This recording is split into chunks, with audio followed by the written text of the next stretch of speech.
Whitesnake there, back with a bang, if you'll pardon the expression, with new single Still of the Night, a track also featured on the new Whitesnake album called simply, but highly appropriately, Whitesnake. Now David Coverdale, the voice on the video, the snake behind the scales you might say, was due to join me on the show today to talk about the album and other related topics, no doubt. But due to adverse weather conditions of quite biblical proportions, he's been grounded in London. However, due to a technological miracle which we have in front of us here, a screen, we can communicate, I hope. David, are you there? Yes, indeed, Dante. How are you doing? Fine, thank you. Everybody was suffering from wind at Heathrow. Sorry.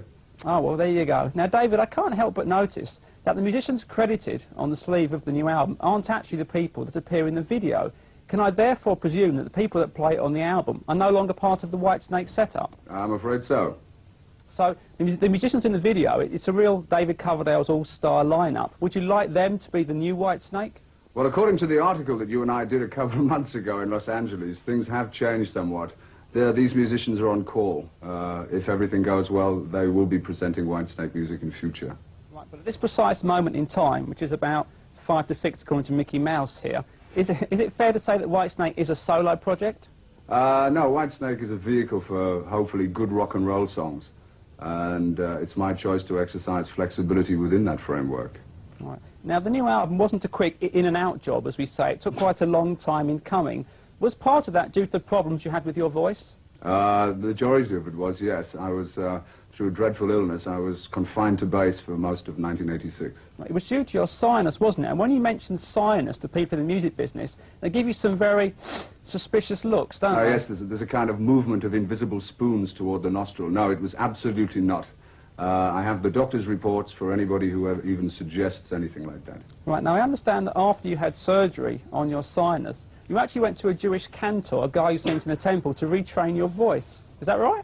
Yes. The surgeon who operated on me was called Cantor, and the premier choir leader in the Jewish choir is called a cantor also. I think it was prophetic somewhat. Well, the new Whitesnake album we've established is now firmly with us, but it took an awful lot of time and money to get together. David, between you and me, forgetting the watching millions, is this going to be a crucial album in Whitesnake's career?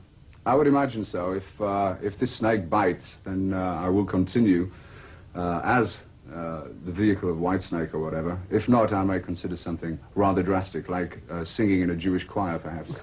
Well, it's certainly a good album. One of the tracks I like best is one of the slower numbers, a track called Is This Love, originally penned for Tina Turner, I understand. The idea was originally, yeah, but the musicians felt that we ought to keep it, so did I. You know, I think that that'll be the next single for the band. Right. Now, David, you've often been accused in the past of writing very chest-beating, macho lyrics, but I noticed that on this album you don't always get the girl. Are you losing your magic touch here? No, it seems to sort of pop in and out, as you were saying earlier. Oh, well, it's not always my choice to lose in the heart stakes. A quick final word, Dave. When can we expect to see Whitesnake back on tour? I would certainly hope in the summer. I've been talking with a couple of promoters about making some sneaky appearances, which is probably the story of my life, really. Oh, great. Well, thanks for joining us. Back to the Whitesnake video now. QVT and Q-tight trousers.